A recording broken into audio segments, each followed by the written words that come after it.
जय हिंद फ्रेंड, हिंदी और पैड में आप सभी का स्वागत है। फ्रेंड्स, यहाँ सामान्य हिंदी के तहत हम जो टॉपिक कर रहे हैं कवर, वो आज टॉपिक करने वाले हैं अनेक शब्दों के लिए एक शब्द। अनेक शब्दों के एक शब्द टॉपिक से किस प्रकार के क्वेश्चन आते हैं हमारे एग्जाम में। यहाँ पे देखिए, जैसे पहला ही क्वेश्चन है कि किसी शुभ कार्य को विधि विधान और श्रद्धा पूर्वक करना क्या कहलाता है। जब कोई शुभ कार्य आप करते हो विधि विधान और श्रद्धा पूर्वक, तो क्या वो अभ्यर्थना होता है, मंत्रणा, प्रार्थना, अनुष्ठान। तो हम कुछ भी करते हैं वो भी विधि विधान श्रद्धा पूर्वक, तो अनुष्ठान कहलाता है। किसी शुभ कार्य को विधि विधान और श्रद्धा पूर्वक करना अनुष्ठान कहलाता है। अन्य महत्वपूर्ण तत्वों में दुर्निवार्य या दुर्निवार्य दो प्रकार से लिखा है। दुर्निवार्य जिसका रोकना या निवारण करना कठिन हो, तो क्या कहते हैं, दुर्निवार्य क्या है। दुर्निवार्य क्या है? दुर्निवार्य जिसको रोकना या निवारण करना कठिन हो। केंद्राभिमुख या केंद्राभिसारी, जो केंद्र की ओर उन्मुख होता है उसको केंद्राभिमुख कहते हैं, केंद्राभिसारी भी कहते हैं। केश विन्यास, केश बालों को सजाने संवारने का काम केश विन्यास कहलाता है। महल का जो भीतर का भाग होता है उसे किस शब्द से जानते हैं, तो महल के जो भीतरी भाग को जानते हैं वो भीतरी तल, रनिवास, गर्भगृह, अंतःपुर।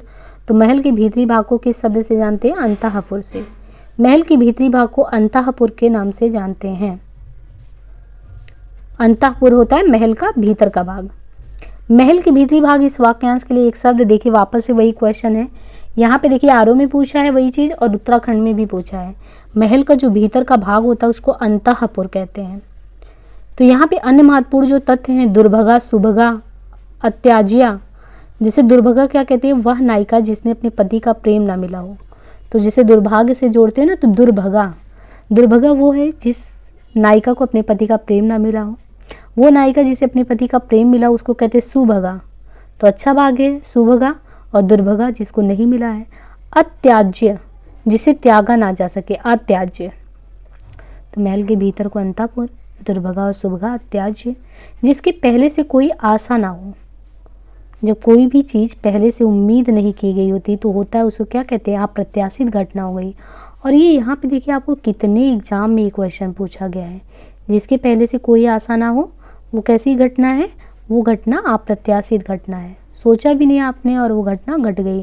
तो जिसके पहले से कोई उम्मीद ना हो उसके लिए एक शब्द है अप्रत्याशित। जो आशा से ज़्यादा हो जाए वो आशातीत है, आशा से भी ज़्यादा हो गया। और जो आशा बढ़ाता हो उसको आशाजनक कहते हैं। और जो आशा के अनुसार हो वो प्रत्याशित है। तो जब आप उम्मीद करके चले हो वो घटना हुई तो प्रत्याशित है, और जब उम्मीद ही नहीं की हो कुछ ऐसा हो गया तो अप्रत्याशित घटना है। और आपकी उम्मीद से ज़्यादा हो जाए तो आशा से अतीत है, और जो आपकी उम्मीद को बढ़ाता रहे वो है आशाजनक। तो वापस से वही क्वेश्चन, जिसकी आशा ही नहीं की गई हो, तो हमने पहले भी बताया आशा नहीं की है तो अप्रत्याशित घटना है। अब यहाँ पे क्रमशः वही दिया है। आशातीत, आशा से बहुत अधिक, जो आशा से परे हो गया हो। आशान्वित, आशा से बधा हुआ। प्रत्याशा, की गई आशा। आश्वस्त, जिसे विश्वास या दिलासा दिया गया हो, आश्वस्त किया गया हो। जिसकी चिंता नहीं, जिस चीज़ की चिंता नहीं है वो क्या है, अचिंत्य है। जिसका चिंता नहीं हो सकता, वाक्यांश के लिए एक शब्द अचिंत्य होता है। चिंत उसे कहते हैं जिसकी चिंता हो सकती है या की जाती है। किसी और स्थान पर वाक्यांश के लिए एक शब्द होगा, तत्र, सर्वत्र, यत्र, अन्यत्र। तो किसी और स्थान पर वाक्यांश के लिए, किसी और स्थान पर के लिए अन्यत्र। किसी और स्थान पर वाक्यांश के लिए एक शब्द अन्यत्र होता है, जबकि सर्वत्र का प्रयोग सभी स्थान के लिए होता है। जो खाने योग्य ना हो, अखाद्य, अपाच्य, पथ्य, अलभ्य। तो जो खाने योग्य ना हो वो अखाद्य है। जो खाने योग्य ना हो उसे अखाद्य कहते हैं। जिसे प्राप्त ना किया जैसे कि उसे अलभ्य कहते हैं। जो पचने योग्य ना हो उसे अपाच्य कहते हैं। जिसके पास घर ना हो, गृह, अभिषेक, अनिकेत, अकिंचन। तो जिसके पास घर ही नहीं है वो अनिकेत, निकेत यानी घर होता है, अनिकेत मीन्स नहीं। जिसके पास घर नहीं है, जिसका कोई घर निकेत ना हो उसे अनिकेत कहते हैं। जिसके पास कुछ भी ना हो उसे अकिंचन। दिए गए वाक्यांश के लिए एक शब्द दीजिए जिसकी उपमा ना हो। तो जिसकी उपमा ना हो वो है अनुपम। जिसकी उपमा ना हो उसे अनुपम कहते हैं। जिसकी उपमा ना दी गई उसे अनुपमित कहते हैं। वह वस्तु या व्यक्ति जिसने उपमा दी जाए उसे उपमान, तथा जो उपमा, अब यहाँ देखिए, जिसकी उपमा ना हो, जिसकी उपमा ना हो उसे अनुपम कहते हैं। जिसकी उपमा दी गई हो उसे अनुपमित कहते हैं। वह वस्तु या व्यक्ति जिससे उपमा दी जाए, तो जिससे उपमा दी जाए उसे उपमान, तथा जो उपमा दिए जाने योग्य हो वो उपमेय। अवसर के अनुरूप बदल जाने वाले को क्या कहते हैं? अवसरवादी। अवसर के अनुरूप बदल जाने वाले को अवसरवादी कहते हैं। आदर्श के अनुरूप चलने वाले को आदर्शवादी। भाव के अनुरूप बदलने वाले को भाववादी। एक ही स्थिति में रहने वाले को यथास्थितिवादी। जो स्त्री सूर्य भी ना देख सके के लिए एक शब्द क्या है? जो स्त्री सूर्य भी ना देख सके उसके लिए क्या है? आसूर्यम पश्या। जो स्त्री सूर्य भी ना देख सके उसके लिए एक शब्द क्या है? आसूर्यम पश्या। आसूर्यम पश्या तथा आसूर्य पश्या दोनों ही सही है। जो स्त्री किसी विषय को अच्छी तरह जानती है उसे विदुषी कहते हैं। जो स्त्री शास्त्र की ज्ञाता हो शास्त्राज्ञा कहते हैं। धरती और आकाश के बीच का स्थान वाक्यांश के लिए एक शब्द क्या होगा? अंतरिक्ष। धरती और आकाश के बीच का स्थान अंतरिक्ष। द्वीप चारों ओर समुद्र से घिरा हुआ और जल से घिरा हुआ भूभाग क्या कहलाता है? अंतरीप। कोई द्वीप है वो चारों ओर से समुद्र से घिरा हो, जल से घिरा हो तो उसको क्या कहेंगे? तो द्वीप चारों ओर से जो समुद्र से घिरा हो, जल से, वो अंतरीप कहलाता है। वह भूखंड जिसके तीनों ओर समुद्र हो। चिकित्सा कार्य करने की इच्छा को चिकित्सा कहते हैं। अज्ञ का क्या अर्थ होता है? अज्ञ, तो अज्ञ का इसमें क्या होता है? जो कुछ भी नहीं जानता हो। अज्ञ का क्या अर्थ है? जो कुछ भी नहीं जानता हो। जो कुछ भी नहीं जानता उसे अज्ञ कहते हैं। जो सब कुछ जानता हो सर्वज्ञ। जो सब कुछ जानता हो सर्वज्ञ है। जो बहुत थोड़ा जानता हो अल्पज्ञ है। अथाह शब्द के लिए एक वाक्य क्या है? अथाह, जिसकी गहराई न नापी जा सके। अथाह। अथाह शब्द के लिए एक वाक्य जिसकी गहराई नापी जा सके, जिसकी कोई सीमा ना उसे असीम तथा जिसका अंत ना उसे अनंत। अप्रमेय किस वाक्यांश के लिए एक शब्द है? अप्रमेय, तो जो तौला या नापा ना जा सके या जो प्रमाण से सिद्ध ना हो सके। अप्रमेय शब्द जो नापा या तौला ना जा सके तथा जो तर्क या प्रमाण से सिद्ध ना हो, दोनों के लिए होता है। दिए गए वाक्यांश के लिए एक शब्द दीजिए। इंद्रियों से परे, तो इंद्रियों से परे अतीन्द्रिय। इंद्रियों से परे को अतीन्द्रिय कहते हैं। इंद्रजीत, इंद्र को जीतने वाला है। इंद्रिक, इंद्रियों से संबंधित। ऐन्द्री, इंद्र की पत्नी। एकागरिक, एक ही घर वाला। जो अपने स्थानीय स्थिति से अलग न किया जा सके वाक्य के लिए एक शब्द क्या है? अच्युत। जो अपने स्थानीय स्थिति से अलग न किया जा सके के लिए अच्युत होता है। जो अपनी बात या जगह से टले नहीं, अटल। जिस स्त्री के पुत्र और पति ना हो, इस वाक्य के लिए एक शब्द क्या है? अवीरा। जिस स्त्री के ना पुत्र हो ना पति हो तो वो अवीरा है।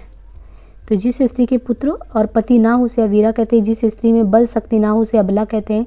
जिसका कोई सहायक ना हो असहाय। जो बिना किसी साथी मित्र के उसे अकैल्या कहते हैं। व्यर्थ खर्च काट डालने वाला वाक्य तो अपव्ययी कहते हैं, जो व्यर्थ ही खर्च करता रहता है। व्यर्थ खर्च करने वाले के लिए अपव्ययी शब्द। आय से अधिक बेकार में खर्च करने वाला फिजूल खर्च। कम खर्च करने वाले के लिए मितव्ययी। कठिनाई से पैसे निकालने वाला अर्थात जरा सा भी खर्च करने पर आनाकानी करने वाला कृपण। सामान्य नियम के विरुद्ध वाक्यांश के लिए एक शब्द होगा अपवाद। सामान्य नियम के विरुद्ध बात करने वाला अपवाद ही होता है। संवाद, चर्चा या वार्तालाप को कहते हैं। वाद को, कहना या बोलना को वाद। विवाद, कहा सुनी, मतभेद या तकरार को कहते हैं। जो कहा ना जा सके वाक्यांश के लिए वह कथनीय। कथित, जो कहा हुआ है उसको कथित कहते हैं। जो कहा ना हुआ हो अकथित। जो पढ़ने योग्य ना हो अपठनीय। जो पढ़ने योग्य हो पठनीय। जिसका उपचार ना हो सके, तो जिसका उपचार ना हो सके उसके लिए क्या होगा? असाध्य। जिसका उपचार ना हो सके असाध्य है। जिसके पास कोई साधन ना हो उसे साधनहीन। जो परिश्रम से हो उसे श्रम साध्य। किसी वस्तु को प्राप्त करने की तीव्र इच्छा के लिए उपयुक्त शब्द इनमें से क्या होगा? तो तीव्र इच्छा, अभिप्सा। किसी वस्तु को प्राप्त करने की तीव्र इच्छा अभिप्सा कहलाती है। अपोगंड, 16 वर्ष से अधिक अवस्था वाला अपोगंड कहलाता है। अपोगंड। अपेक्षा, चाह या आशा को। अपेक्षित, जिसकी चाह या आशा हो। अप्रतिदेय, जो वापस ना लिया जा सके अप्रतिदेय। राज्य द्वारा निकाला गया आधिकारिक आदेश वाक्यांश के लिए एक शब्द क्या है? अध्यादेश। राज्य द्वारा निकाला गया आधिकारिक आदेश वाक्यांश के लिए अध्यादेश। शासन द्वारा जारी किया गया कानून, अधिनियम तथा वह आधिकारिक सूचना विशेषता जो राजपत्र में प्रकाशित हुई हो, अधिसूचना। जिस पर मुकदमा चलाया गया हो उसके लिए अभियुक्त। जिस पर मुकदमा चलाया गया हो के लिए उपयुक्त शब्द अभियुक्त है। जो किसी पर अभियोग लगाए उसे अभियोगी तथा जो किसी वाद का विरोध सामना करता उसे प्रतिवादी। अनुभाव किसे कहते हैं? आश्रय की बाह्य शारीरिक चेष्टाओं को अनुभाव कहते हैं। आचार्य विश्वनाथ के साहित्य दर्पण के अनुसार आलम्बन और उद्दीपन विभावों के कारण उत्पन्न भावों को बाहर प्रकाशित करने वाला अनुभाव कहलाता है। अर्थात आश्रय की बाह्य शारीरिक चेष्टाओं को अनुभाव कहते हैं। जिसके आने की तिथि ना हो उसके लिए एक शब्द क्या है? अतिथि।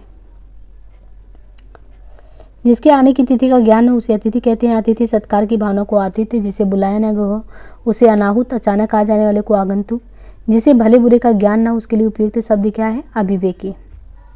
जिसका निवारण ना हो सके उसको अनिवार्य कहते हैं। जिसका निवारण ना हो सके उसके लिए अनिवार्य। जिसका निर्णय अभी तक ना हुआ उसे अनिर्णित कहते हैं। निम्नलिखित प्रश्न में 4 विकल्पों में से उस सही विकल्प का चयन करें जो वाक्यांशों के लिए एक शब्द का विकल्प है। जो थोड़ा जानता हो वो अल्पज्ञ है। जो थोड़ा जानता है वाक्यांश के लिए एक शब्द अल्पज्ञ है। जो सब कुछ जानता है सर्वज्ञ है। जो अभी अभी उत्पन्न हुआ हो उसके लिए उपयुक्त शब्द क्या है? अभी अभी उत्पन्न यानी अद्य प्रसूत। जो अभी अभी उत्पन्न हुआ हो उसके लिए अद्य प्रसूत शब्द है। जन्म देने वाली प्रसूत कहलाती है। दत्तक का अर्थ गोद ली गई संतान। अंतज का अर्थ जो निचली जाति में उत्पन्न हो, अंतज। जो पान करने योग्य नहीं है वो अपेय है। जो पान करने योग्य नहीं है उसके लिए अपेय। जो बुरा या अहितकर हो, अपथ्य। जो कुछ नहीं जानता है के लिए दिए गए शब्दों में से कौन सा शब्द सही है? तो अज्ञ। जो कुछ नहीं जानता हो वो अज्ञ है। जो कुछ न जानता हो अज्ञ अथवा अज्ञानी। जो जानता हो विज्ञ शब्द प्रयुक्त होगा। जो सब कुछ जानता है सर्वज्ञ। जो कम जानता हो उसके लिए एक शब्द निम्न में से कौन सा है? तो वो है अल्पज्ञ। अल्पज्ञ जो कम जानता हो उसके लिए एक शब्द है। अन्य प्रमुख वाक्यों के लिए एक शब्द इस प्रकार है। कृतज्ञ जो किए गए उपकारों को मानता है वो कृतज्ञ है। कृतज्ञ किसी के उपकार को न मानने वाला। कृतार्थ किसी की कृपा से पूरी तरह संतुष्ट हो तो कृतार्थ। कृत किसे कहते हैं? जिसे क्रय किया गया हो। अकिंचन का अर्थ क्या है? अकिंचन। तो अकिंचन का जिसके पास कुछ ना हो, अकिंचन। जिसके पास कुछ ना हो वो अकिंचन है। अंतरिक्ष शब्द किस वाक्य के लिए प्रयुक्त होता है? तो अंतरिक्ष धरती और आकाश के बीच का स्थान जो है वो अंतरिक्ष शब्द कहलाता है। शीत ऋतु में होने वाली वर्षा के लिए एक शब्द क्या है? शीत ऋतु में जो वर्षा होती है उसके लिए महावट शब्द का प्रयोग होता है। शीत ऋतु में होने वाली वर्षा को महावट कहते हैं। जबकि शीतल वर्षा, आम्र वर्षा, काल बैसाखी का संबंध इससे नहीं है। अनमनेस क्या होता है? जिसका मन किसी दूसरी ओर लगा हो। विधिभंग ऐसा काम करना जिसे कोई कानून टूटता हो। जो भेदा या तोड़ा ना जा सके वाक्यांश के लिए एक शब्द क्या है? तो उसके लिए अभेद्य। जो भेदा या तोड़ा ना जा सके वाक्यांश के लिए एक शब्द अभेद्य है। जो कठिनाई से भेदा जा सके उसे दुर्भेद्य कहते हैं। जो प्रमाण से सिद्ध ना हो उसके लिए एक शब्द क्या है? तो जो प्रमाण से सिद्ध ना हो उसके लिए कहते हैं अप्रमाणित। देखिए, जो प्रमाण से सिद्ध ना हो वो अप्रमेय है। जो प्रमाण से सिद्ध ना हो अप्रमेय कहलाता है। कई बार एग्जाम में आया है। तो जो प्रमाण से सिद्ध ना हो उसके लिए अप्रमेय। जिसे माप कर घेरा ना जा सके वो अपरिमित है। जिसका उच्चारण ना किया गया हो उसके लिए एक शब्द है। तो जिसका उच्चारण नहीं हो तो अनुच्चरित है। जिसका उच्चारण ना किया गया हो उसके लिए अनुच्चरित। जिसका उत्तर ना दिया गया हो अनुत्तरित। जिसका उच्चारण ना किया गया, उच्चारण ना हो सके अनुच्चरित। जो बहुत आगे तक की बात सोचकर काम करता हो वो कौन है? अग्रसोची। जो बहुत आगे तक सोचकर काम करता हो वो अग्रसोची है। कनिष्ठिका और मध्यमा के बीच की अंगुली को क्या कहते हैं? कनिष्ठिका और मध्यमा अनामिका बीच में कहलाता है, अनामिका। अवर्णनीय शब्द के लिए एक वाक्य क्या है? अवर्णनीय। तो अवर्णनीय के लिए जो एक वाक्य प्रयोग में आता है जिसे वाणी व्यक्त ना कर सके। दिए गए वाक्यांशों के लिए एक शब्द इस प्रकार है। जो बात वर्णन से परे हो वो वर्णातीत है। जो वाणी द्वारा व्यक्त किया जा सके निर्वचनीय। जो वाणी व्यक्त ही ना कर पाए अवर्णनीय। जो वचन या वाणी द्वारा ना कहा जा सके अनिर्वचनीय। जिसका वर्णन नहीं है तो अवर्णनीय है। जिसका वर्णन नहीं किया जा सके के लिए अवर्णनीय। जिसका वर्णन किया जा सके वर्णनीय। जो कहे जाने योग्य हो कथनीय। दोपहर के बाद के समय के लिए एक शब्द क्या है? तो अपराह्न। दोपहर के बाद का समय अपराह्न तथा दोपहर का समय मध्याह्न। पूर्वाह्न दोपहर के पहले का समय तथा गोधली रात और संध्या के बीच का है। बीता हुआ के लिए एक शब्द निम्न में से कौन सा है? तो बीता हुआ के लिए अतीत। बीता हुआ के लिए एक शब्द अतीत है। जो अवश्य होने वाला हो उसे अवश्यंभावी। जो नया ना हो उसे अनूतन तथा जो कहा गया हो उसे अकथित कहते हैं। जिसकी कोई कीमत ना हो सके वाक्यांश के लिए एक शब्द क्या है?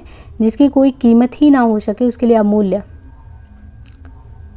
जो शब्दों द्वारा व्यक्त ना किया जा सके उसके लिए एक शब्द क्या है? तो जो शब्दों द्वारा व्यक्त नहीं कर सकते वो अव्यक्त है। जो शब्दों द्वारा व्यक्त ना किया जा सके उसके लिए अव्यक्त। जो कहा ना जा सके अकथनीय। गुरु के समीप रहकर अध्ययन करने वाले के लिए जो एक शब्द, तो गुरु के पास अगर रहकर आप अध्ययन कर रहे हो तो उसके लिए जो शब्द यूज में आता है उसे क्या कहते हैं? अंतेवासी। गुरु के समीप रहकर अध्ययन करने वाले को अंतेवासी कहते हैं। तो गुरु के समीप रहकर पढ़ने वाले को अंतेवासी कहते हैं। तो इस तरीके से कुल हमने 50 क्वेश्चन जो है यहाँ पे समाप्त किया। बाकी मिलते हैं नेक्स्ट पार्ट में। उम्मीद है कि ये सेशन आपके लिए बहुत ही यूजफुल सिद्ध हो रहा होगा। आज के लिए इतना ही। प्लीज़ चैनल को लाइक शेयर सब्सक्राइब करना ना भूलें फ्रेंड्स। आज के लिए इतना ही, धन्यवाद।